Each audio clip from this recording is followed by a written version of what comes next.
Bonjour. Bonjour. Oh là là. De nouveau, on est là. Enfin, on est en Hop. caoutchouc et en os, en chair, en... Oh, t'as perdu ta barbe, le geek belge. Oh. C'est surtout... qui a eu cette idée saugrenue de se représenter en marionnette? Je sais pas. Je sais pas du tout. Je vois pas de quoi tu veux parler. Je crois que je vais perdre la main. J'ai perdu la main. Regarde ça. Elle est là. Et voilà, C'est ça horrible. commence bien. Bon alors, quand il y a une idée saugrenue, c'est un concours à celui qui l'aura. Ouais, en gros, c'est ça. Cette fois, c'est Zeljo qui en a eu la primeur. Hein. Donc voilà, donc on se montre toujours pas. Ouais. Mais bon, on se montre pas. On n'est pas là. On va pas... on va arrêter... On va montrer les objets, ça sera mieux. Hein. Ouais, en voilà déjà deux, des objets, puisqu'on a acheté ça sur le vide-grenier ce matin. Ouais. Bon, on enlève les... Hop, on s'en va. On s'en va. Bon, on commence. Alors là, ça a été... Zeljo m'a plongé dans les BO. Donc, celle-là, apparemment, elle est bien courte parce que ça fait, je sais pas si on le voit, ça fait une toute petite piste qui est gravée. On voit pas beaucoup, mais non, on voit pas, donc... la piste doit être assez courte. Ouais, voilà. Donc, moi, je l'avais écouté à l'époque, lors de la sortie à la médiathèque, j'avais enregistré ça en cassette audio. C'était pas mal du tout. Oui. Tu m'as dit que c'était qui Basile Polidoris, c'est lui qui a fait la musique de Conan le Barbare. Voilà. Celle-là, il me l'a fait pas cher du tout parce que voilà, il n'y a plus la... Ah, c'est pas facile quand il te manque une main. Ah bon, bref, donc il n'y a plus le... Voilà, il n'y a plus le bouclette, le machin, donc il me l'a fait quasiment que dalle. Je sais pas ce que vaut le film, je sais pas ce que vaut la musique, mais bon, la BO, quand on en trouve, faut pas faire les difficiles, à la rigueur, ça ne nous plaît pas, on s'en débarrasse, mais quand on en trouve, faut en prendre, parce que ça a une durée de vie... très brève, je me répète. Non, le film était sympathique. Vraiment assez sympathique. Une adaptation encore d'un roman de Dumas. Ah ouais. Donc, la suite, point de vue CD, c'est un peu mieux. Hop. Ah, c'est un joli coffret, une version coffret de Station to Station de David Bowie. Alors, dedans, voilà, avec deux mains. Voilà. Alors donc bon, il y a l'album qui est qualifié avec, j'ai eu ça, Original Analog Master. Je sais pas ce que ça veut dire. Peut-être que ça a été remasterisé. Ça voudrait dire qu'ils ont repris les masters qui étaient en analogique et qui les auraient nettoyés un petit peu, mais qui seraient partis quand même des masters en analogique, quoi. Ouais, mais avec mes oreilles, ce genre de truc, les remasters, les machins comme ça, c'est un argument de vente aussi. Ouais, avec moi, c'est inutile. Mais bon. Et adjoint avec un double CD live au Coliseum 76 à Nassau. C'était un bon concert. Comment ça s'appelle ? Je crois que le live avait mal commencé, c'était pas génial, et puis il a carrément changé son orchestre dans un côté plus rythme, soul, et il a vachement retravaillé les chansons. Oui. Et ça a gagné au change. En fait, ça fait double CD pour le concert, c'est chouette ça. Voilà. Et je crois qu'il a été sorti à part après, depuis. Ah ok. Donc un petit livret, je crois qu'il est exclusif à cette version coffret. Donc avec un historique, en anglais évidemment. Donc à la fois sur l'album et le live. Ah ok. Alors ça je sais pas à quoi ça correspond, ça devait être la pochette intérieure du disque. Du vinyle. Ouais. Donc voilà. Comme des cartes postales. Des petites photos. Bon, sympa. Voilà. Ah oui, c'est vraiment un objet. Et un facsimilé d'un machin, je sais pas ce que c'est. Enfin bref. Donc voilà. Ok. Ah, c'est une pub même. Enfin bref. Pour un bouquin édition limitée, sûrement vendu une blinde. Donc voilà. Il y a des chances. Bon, ben sympathique. Alors le vendeur, c'est d'un copain, il vend ses DVD, je sais pas ce que c'est, enfin machin, et je l'ai eu pour que dalle. Ça, je suis super content parce que j'ai déjà vu ce coffret une fois, il était vendu à un prix certain, et il me tentait, mais pas au prix certain, quoi. Là, BD, alors là, j'ai vu qu'après que c'est une BD d'exemplaires de bibliothèque et ils ont dû arracher, mais comme des brutes. Comme des brutes, le code barre. J'ai vu qu'après, donc, début officiel de la série, donc c'est marqué numéro 1, alors que c'est le Dragon Vert qui est la véritable premier récit. C'est encore assez dans un style assez réaliste parce que c'est devenu de plus en plus fantaisiste, Jeannette Pointu. Donc reportage, machin, c'était un ton différent de Westerlin par rapport au Docteur Poche, et puis par la suite, ouais. Oh, il y a même des épisodes qui étaient sombres. Les premiers, ouais. Il faut dire qu'elle allait toujours dans les coins un peu... C'était une journaliste. Ouais, c'est vrai. Là, c'est... J'en avais entendu parler. J'avais jamais vu le disque proprement dit. Donc, c'est un double album de Bob Dylan. Donc ça, je suis sûr que tu me le piqueras pas. Et les Basement Tapes, j'ai fait des recherches pour éviter de dire trop de conneries. En fait, en 66, il a un grave accident de moto. Donc il était à l'époque de Blonde on Blonde, avec des titres très pop à l'époque. Et après sa convalescence, il réussit à... Enfin, déjà être style idole des jeunes à la Beatles et tout ça, ça ne convenait pas du tout. Et donc il profite de ça pour se terrer dans un coin, dans la montagne, dans un coin un peu inconnu, Woodstock. Ah. Non, ça c'est après. Hein. Ah, ok. Lui il s'est mis avant. D'accord. et ils ont fait ça pour qu'il vienne, mais bon, il n'est pas venu.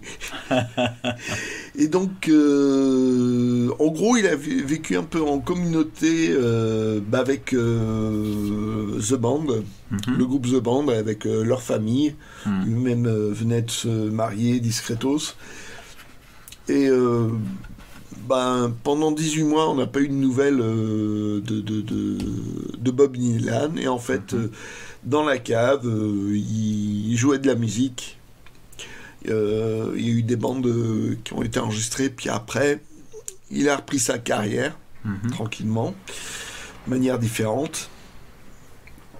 Et ces bandes, les enregistrements, apparemment, n'était pas destiné à sortir. Ouais. C'est sorti en pirate. Donc ça doit dater... les enregistrements doivent dater peut-être de 67 ou un truc comme ça. Oui. Et en 75, pour arrêter tous les pirates qui circulaient, les pirates en vinyle qui circulaient, en 75, ils ont sorti voilà, une sélection de ces bandes, quoi. Ok. Voilà. Bon, petite curiosité, faudrait que je regarde à l'époque. Voilà, il est nickel le disque. Hein. Ah, il est propre. Donc, voilà, donc je sais pas quand date le pressage, mais bon, voilà. Donc avec le nouveau logo et encore l'ancien logo là. Columbia. Non, CBS. C'est CBS aussi. C'est CBS, ouais. Enfin bref. Donc voilà, donc cet album-là, je connaissais pas, j'ai écouté un petit peu, ça fait un peu document, quoi. Ok. C'est bien joué, mais bon, c'est pas... Enfin, pour moi, voilà, quoi. Donc, c'est pas celui-là que je te conseillerais d'écouter. Si t'étais obligé d'écouter. Ah oui, si on me forçait, tu veux dire. Voilà. D'accord, sous la torture. Voilà. Mais y a pas de chose, quand même. Non, bon. Bah, vas-y, continue. On enchaîne. On enchaîne. F-Mur. F-Mur, Génie des alpages. Bon, celui-là, je l'avais pas. On en a parlé il y a pas longtemps, donc un univers délirant, non sensique, non sensique, non sensique, non sensique, de non-sens, sans sens, sans sens au sens. Voilà, donc basé autour d'un troupeau, du berger et du chien, mais c'est complètement loufoque. Enfin, voilà. Ouais, c'est barré. Hein. Je crois que c'est le premier que j'ai acheté, moi, de la série. Alors là, hop, je vais en dire presque 2 facsimilés. Oui. Ça a été ressorti... les premières sorties étaient sorties dans les années 30. Et ça a été véritablement ressorti, donc les albums, un peu tels qu'ils étaient, seulement dans les années 90, quoi. Donc il y a 17 albums, à l'origine chez Hachette dans les années 30, il y en a eu en tout 16 albums. Donc c'est quasiment des facsimilés. Oui, totalement. C'est propre, hein. Pour facsimiler, c'est vraiment chouette. C'est bien respectueux de la chose quand même, c'est bien fait. Et ce qui est bien, et c'est pour ça que je les ai pris notamment, c'est qu'il y a des petits documents, des bonus à la fin, qui fait que ça vaut vraiment le coup. Donc celui-là, je veux dire, Alfred, le pingouin, est devenu super à la mode à l'époque. Ouais. C'était fou. Il y a eu plein de produits dérivés dessus. Ah mais ça a supplanté Zig et Puce largement. Oui, il y a même une sonnette de vélo avec Alfred. Il y a eu énormément de trucs. Et là, pareil, donc toujours la partie qui peut être vachement importante, comme quand même la partie bonus. Donc là, c'est un petit livret ultra rare. Donc sur des chansons. Des chansons qui étaient sorties en 78 tours à l'époque.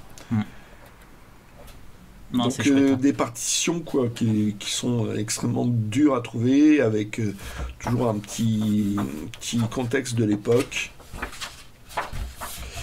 Donc vachement chouette. Et pour montrer, pour montrer le côté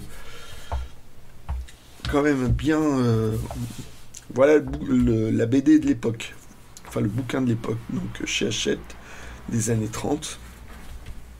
Donc celui-là, il faut que je le restaure. Mais c'est quand même bien respecté. Et il y a même donc dans le 10 facsimilés, donc il y avait une planche qui était publicitaire en fait pour la poupée pingouin, justement, la poupée Alfred, qui dans le truc d'origine a été enlevée, a été réintégrée dans le facsimilé. Dans le facsimilé. Où est-ce qu'elle est en fait? C'est tout discret. Ah bah c'est celle-là, tu vois. C'est ça là? Alors, la pagination est totalement identique jusqu'à la page 14. Ouais. Hop, il y a celle-là ça aurait été dommage de ne pas avoir ce truc-là. Et ils l'ont intégré dans ce plus ou moins facsimilé. Glénat, ils ont fait du bon boulot là. Là, ils ont vraiment fait du bon boulot. C'est donc avec le dos toilé. Donc c'est vachement joli. Et j'avoue que ces rééditions, à cause notamment des suppléments, je me les prendrais, quoi. Donc tu es parti pour l'intégralité de Zygépus en Glénat et en édition originale? Quand j'en trouve. Ok. Parce que l'édition Glénat, on peut le trouver facilement d'occasion. Oui, c'est pas très cher ça. Là, j'aime bien ce côté un peu surréaliste. Catalogue d'objets introuvables. Je me rappelle avoir lu ça quand j'étais gamin. Je crois que c'était emprunté à la bibliothèque. Et c'est un délire sur des objets.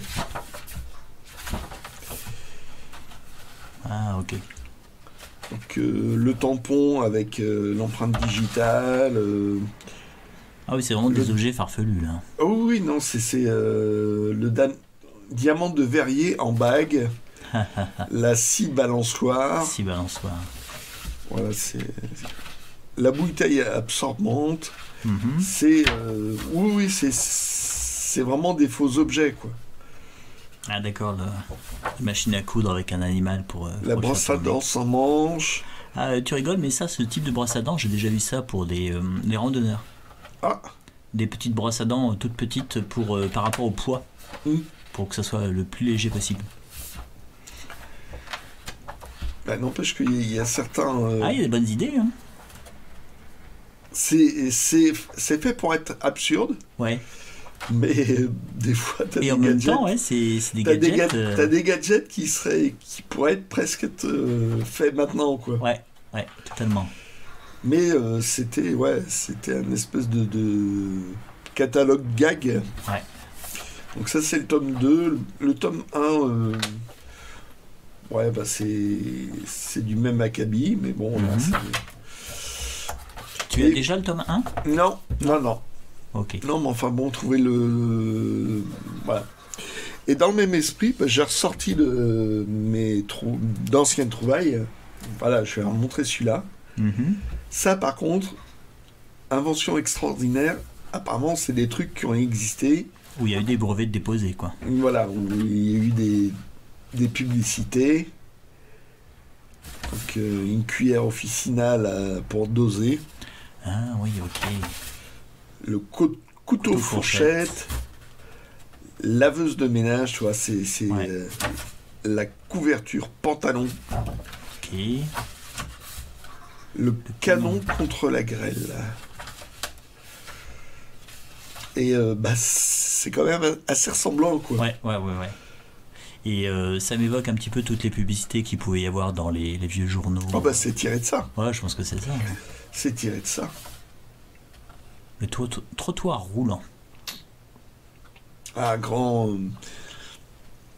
truc de science-fiction. Tu retrouves ça même chez Robert Heinlein. Ouais. Des trucs il y a un trottoir comme ça aussi dans le roman d'Asimov, Les cavernes d'acier. Ouais, il y a un trottoir comme ça.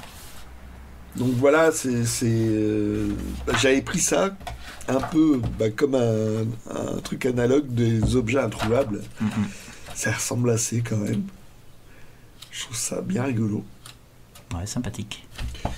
Et c'est pour ça que j'avais pris aussi ce bouquin-là, les machines à rêver. Ça, tu l'as acheté il n'y a pas longtemps. Oui.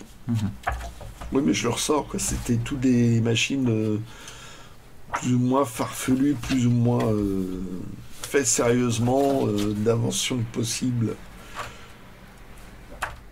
Et voilà, c'est pour ça que j'ai acheté... Enfin, mon envie de prendre ces bouquins-là vient de ce catalogue d'objets introuvables, je dirais. Côté un peu quasiment surréaliste. Pour terminer, pour terminer, eh ben, une petite carte postale. Voilà, ça n'a rien d'extraordinaire. Voilà, bon, quand même Yvon, enfin je sais plus, c'était des cartes postales. Oui. Yvon, c'est quelqu'un qui fait des cartes. C'est en Bretagne d'ailleurs, je crois que c'est une société bretonne. Moi je dis de bêtises. Et puis, oui, bon, tu dis toujours des bêtises. C'est vrai. Mais elle date de 1974. Voilà. Donc une petite curiosité bien ancienne maintenant. Carte postale de 74. Bon, bah super. Et c'est un petit mot pour mon petit Christian. Voilà. Bon. Voilà. Bah, cool. À tout à l'heure. Ciao. Ouais.